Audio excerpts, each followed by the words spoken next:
أعوذ بالله من الشيطان الرجيم. بسم الله الرحمن الرحيم.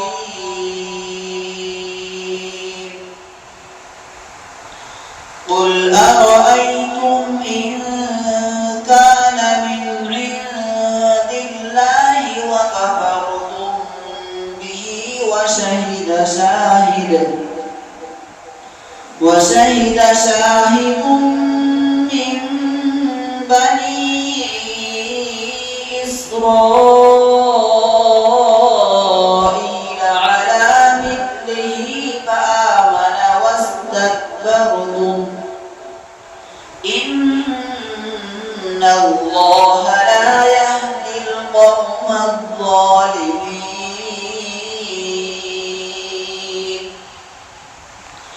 وقال الذين كفروا للذين آمنوا لو كان خيرا ما سبقونا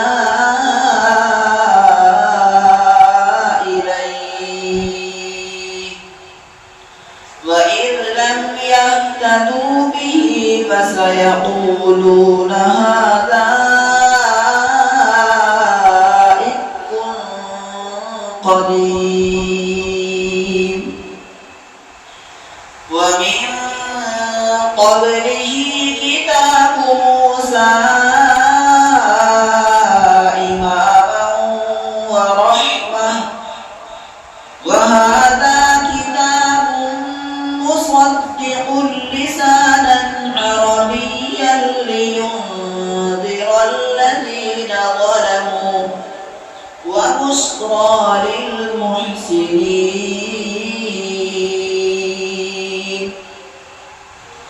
إن الذين قالوا ربنا الله ثم استقاموا فلا خوف عليهم ولا هم يحزنون. أولئك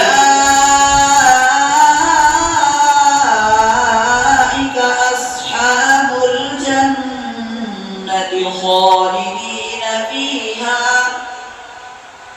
جزاء بما كانوا يعملون. ووصينا الإنسان بوالديه إحسانا حملته أمه كرها ووضعته كرها وحمله وفصاله 30 شهرا حتى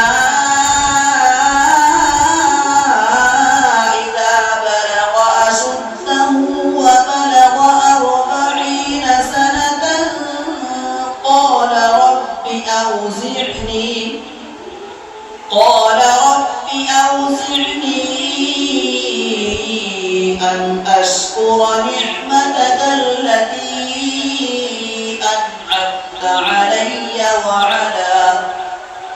وعلى والدي وأن أعمل صالحا ترضاه وأصلح لي في ذريتي إني تبت إليك وإني من المسلمين. صدق الله العظيم.